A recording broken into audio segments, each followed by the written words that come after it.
Halloween 5, The Revenge of Michael Myers, or as we know it, just Halloween 5, because they call it that in the trailers and the poster, but not like in the actual movie. It's just called Halloween 5, which I don't get. Why did they do that?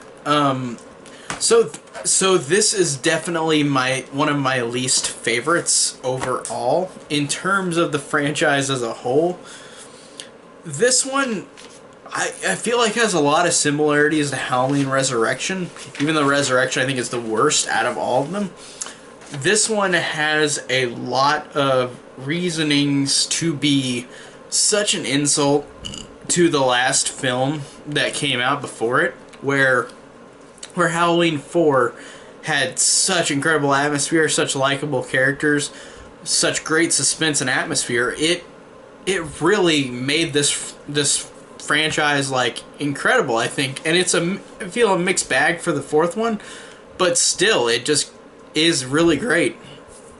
And the fifth one, I think going into it, it's because it was rushed so quick out because the fourth one made so much money. It's like, oh, we gotta rush the fifth one out really quick, and it came out a year later in '89.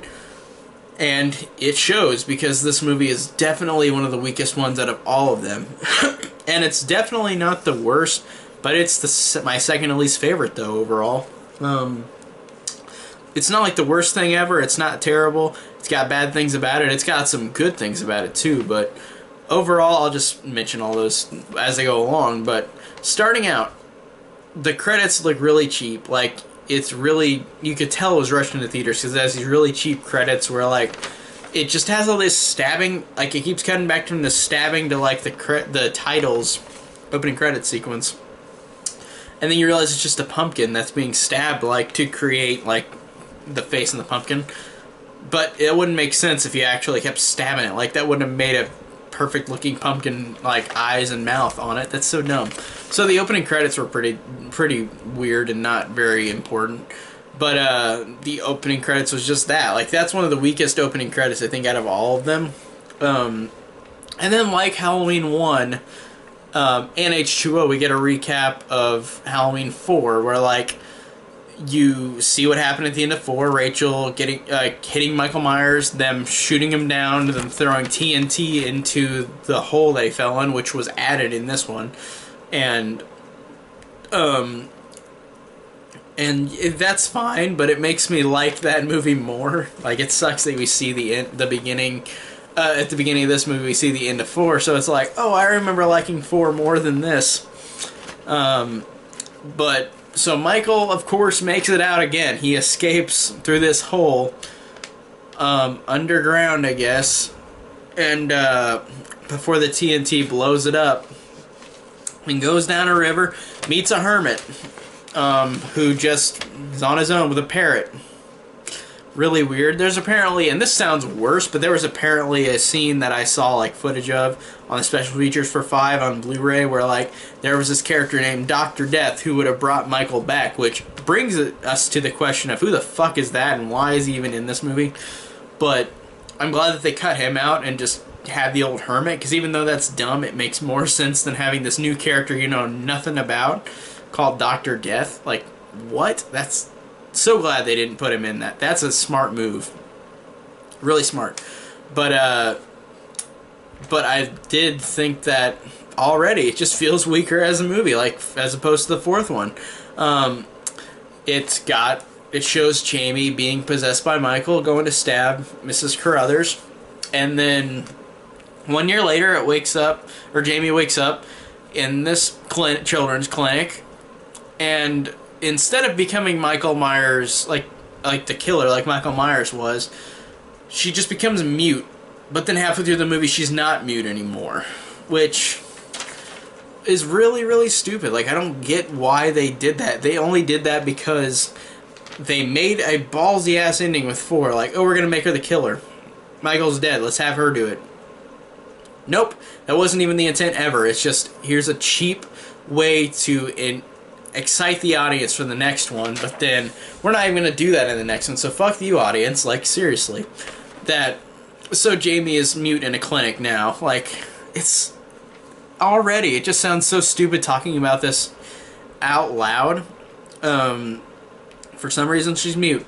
Is it because Michael doesn't speak? Is that why she's mute now? Because she kind of took over some of Michael's personality? And why...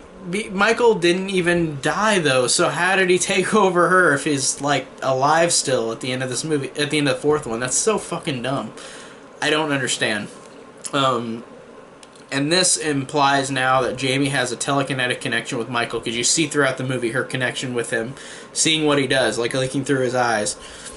Which, I don't know whether to call that stupid or just interesting. Like, I guess I could call it interesting. It's interestingly stupid.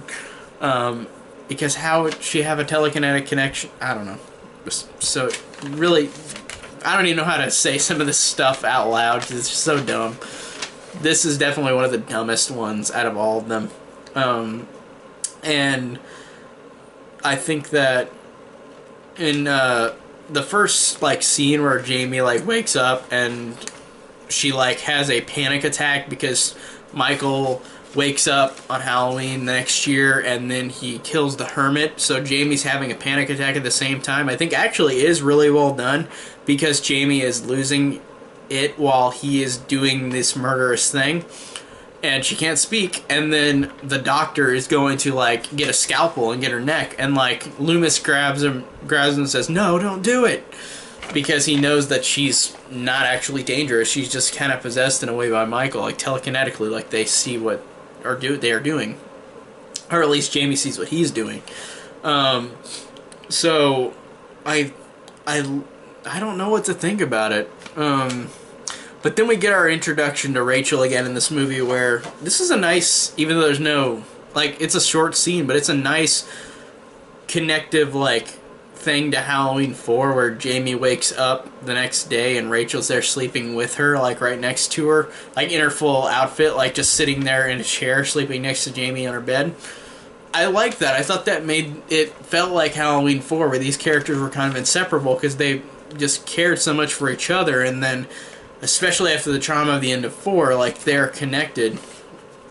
And I really like that. And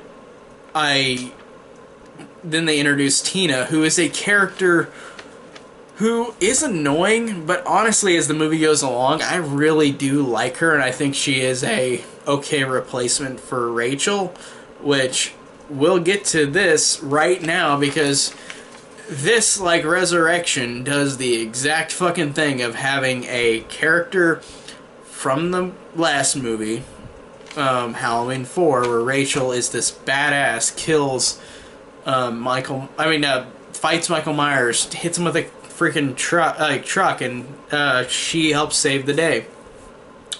Like Jamie Lee Curtis did in H2O, she saves the day at the end of that movie. And then this one and Resurrection do the same fucking thing, where like they kill off the main character just to do it. And they both die in such an insulting way.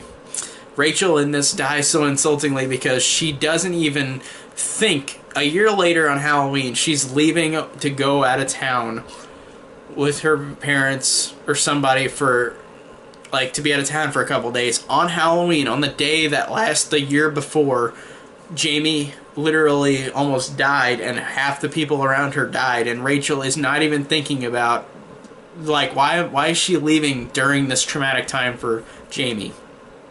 Like, how that is written is so stupid. And Rachel just doesn't even take a glance whenever Michael is in the house watching her. There's so many times where she should have noticed and obviously thought he was right there. Like when the doors open outside, like there's a door that just opens up and is whenever she comes back down. So it's like somebody's in there with you. Like she doesn't even think about it, and she would have in the last movie. But I think that's so dumb in how this character is written in this movie. It's insulting, just like how Jamie Lee Curtis was in Resurrection. It was so insulting to write these characters who were badasses in the one right before it, and then die off like 15, 20 minutes in a really shitty way. Like, Rachel, until the last second, she sees this broken picture of Jamie with a knife stab of glass, where like it's right where Jamie's face is in the picture, and she looks at it, then her eyes get wide, and then Michael's right there, and he stabs her with scissors. And she couldn't have noticed that before. Like, she didn't even have a thought that, like, Michael was going to... like, I understand they thought that he died, but she wasn't even smart enough to notice things like her door being wide open at the house where it was shut before, to not guess that Michael is inside the house with her, even though she thinks he's dead. But still, it just doesn't seem like... It's very badly written where this character, how she dies, how she reacts to things. It's not Ellie Cornell's fault. I really think that in the last one, she is fantastic in 5. Or, I mean, in 4. And in 5, she's just shit on. And it's just... They always do this in this franchise where, like, you get, like, a great one or one that people love, like Halloween 4, Halloween Resurrection, and then, like, the next one, the hero dies 20 minutes in. It's just so fucking disgraceful. Like, this is what makes this one of my least favorites, is because it's so disgraceful that Rachel dies. And then I don't hate Tina as much as everybody else does, but people who don't like Tina, it makes it immensely worse whenever Rachel dies, and then Tina being all obnoxious throughout most of the movie. It makes people hate this even more. So, I feel your pain on the Tina, why people don't like her, but I just think it's so insulting. Like, just so disgraceful for this character, like, who's such a badass in the last one. I hate that. I didn't think, like, after Rachel dies, then it's just Tina takes over, and she is, like, I don't know, like, she is annoying, but she doesn't... Like, I do like her. But I also gotta mention, before I mention the Rachel dying thing, I thought that those cops... I want to mention them, because everybody fucking mentions those cops. Another reason why this is terrible. Those cops with the fucking clown duck squeaking music, like, what the fuck is that? Really? Like, seriously, it's so fucking terrible. Clowns are so... I mean, the clown music is so stupid with these cops, and they do it throughout the movie. Fuck that. That's so dumb. But then after Rachel dies, you get Tina, who is... She is annoying to me, but I do, like I said, I do like her as she goes along. But at first, it takes a while. She is kind of grating at the beginning. And Dr. Loomis, after this, like, he does... Nobody knows Rachel's dead. But Dr. Loomis still talks to Meeker and has a precaution, like... Jamie is having these panic attacks, like, Michael could be coming back, and, like, I love the line, where they always have a line in these movies, where Loomis has such a badass line, and in this one, I love his line where he says that, like, I prayed that he would burn in hell, but I knew in my heart that hell would not have him. Like, that just... Every line he says is incredible in these films. Like, I love that line, too, every single time in each movie. Whether the movie's good or not, I think he just has such great lines. And I'm going to go back to Tina. I'm kind of going back and forth, but the Tina, after Rachel dies, Tina immediately becomes the spotlight, immediately becomes the... Well, you'd think she'd be the final girl, honestly. Like, the final girl that isn't Jamie. But they do a surprise in the movie, which I... didn't think would happen, but like, Tina is really ecstatic, but I started to care for her when it involved her and Jamie and their connection, even though it's a quick, cheap connection, as opposed to Rachel. It should have been Rachel throughout this movie, but I do like Tina as the movie goes along. And then there's a scene where after Tina and all her friends, like, are leaving the clinic, like, they were gonna go visit Jamie, Jamie wakes up and sees Michael outside, and then Michael chases her throughout the clinic downstairs.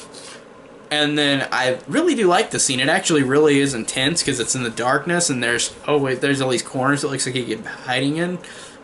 It's a good build-up, but it's just like this, like whenever Michael gets to her, it's just this maintenance guy, but Michael was out there, so he is following her. But then he's gone, and I don't know what the fuck to think about this, but then we get the Man in Black, which, in this movie alone, like, we never get any idea who he is. We do in the 6th one. We never get any idea of who this character is, what he plans to do, why he's here. And it's such a weird thing to add in this movie that's already convoluted and already annoying. So it's like, what is going on? Like, with this studio? Like, this, the 6th one, and I feel like are really bad in terms of being so many studio notes, so many people involved, having different visions. A lot of the sequels in this franchise are like that, but this one is really bad with being so many cooks in the kitchen. What is with the Man in Black? And then this really pisses me off because I'm like, what the fuck is this? Like, seriously, like, there's the Myers house in this movie is a Victorian mansion. Like, what the fuck? Like, it's supposed to be a literal Illinois suburban house. Like, that, and it never comes back to that in any other movies, just this one. And the director from the commentary said he wanted to have a location where they could fight inside the house, have big rooms to fight in, but it doesn't make logical sense in what they did with the other movies, like showing that Myers house. So fucking stupid. I don't understand that. Fucking so bad. So bad, that idea, that decision to make the house a Victorian mansion. It's a fucking suburban house. Like, what the fuck? I don't understand. And the movie at this point is pretty boring. Like, it's not very interesting at all. It's got a lot of annoying moments. There's some things that I like, some scenes, like I said, with Jamie, like running away in the clinic, I think is a good build-up scene. These characters are alright. They're not, some of them are really annoying, some of them are really stupid. This is some of the most stupidest characters besides Resurrection. Resurrection, I think, has the worst and most annoying characters, but this one has annoying characters that you can like Tina. Like, I think she's annoying, but I like her with Jamie, like her connection. Even though, like I said, it's a cheap connection, because it should have been Rachel in this movie. But there was one kill where I enjoyed, where, like, the Mike character, who's called Mike too, which is, why do they call this character Mike when there's a killer called Michael? But this character Mike, who loves his car, who's Tina's boyfriend, Michael gets a freaking rake and just, like, or not a rake, whatever that's called, and he scratches it on the back of the guy's car. The guy gets pissed, and then he, like, slams his face with it. It's not a rake, but you know what I'm talking about. I don't know why I'm blanking on the name. This movie does that, I guess. But then I do like this tension where Mike is killed, so Michael's wearing Mike's mask and picks Tina up. So Tina thinks it's Michael Myers, but it's not. But it is. Or she thinks it's Mike, but it's Michael Myers. God, that's so stupid to say, because they're both named Mike. Like, why did you call this character Mike? But, I don't know. But, I don't know why he doesn't kill Tina, because he takes her along everywhere, but then he doesn't, like, kill her. Like, he needs her, I guess, to get to Jamie, but I thought it was funny that Michael gets so annoyed at her, because Tina's like, stop here, I want to get a pack of cigarettes. And then Michael starts driving faster, and then she says, I said stop the goddamn car, I want to get some cigarettes. Then he slams the car. She gets out. She goes in, and then Jamie has the vision, or she can see telekinetically what's happening through Michael and seeing her, and this is a dumbass scene, because she is saying, like, she's fainting and almost falling off of this pillar inside of the clinic for, like, a costume thing. And she goes and is almost fainting, and she's trying to say something, but she's mute, and it's so stupid, because she's like, store, like saying store, and then she says, like, through muted words, she says cookie woman, which is another stupid line. And the Billy character, who I haven't even mentioned yet, who's just kind of there and is pointless, but it's not the actor's fault, it's just the character's kind of pointless. But that character kind of helps Jamie, like, because that's, you know, the other kid character that'll be there with her to help her out, but kind of pointless. But that cookie woman scene, that's so dumb, where they say cookie woman, and then one cop immediately goes, oh, it's the one with the girl with the big boobs, but they're cookies instead on the gas station picture. And he immediately knows it's gas station, so that guy calls the other people, like, it's this one, go get her, like, Tina's there.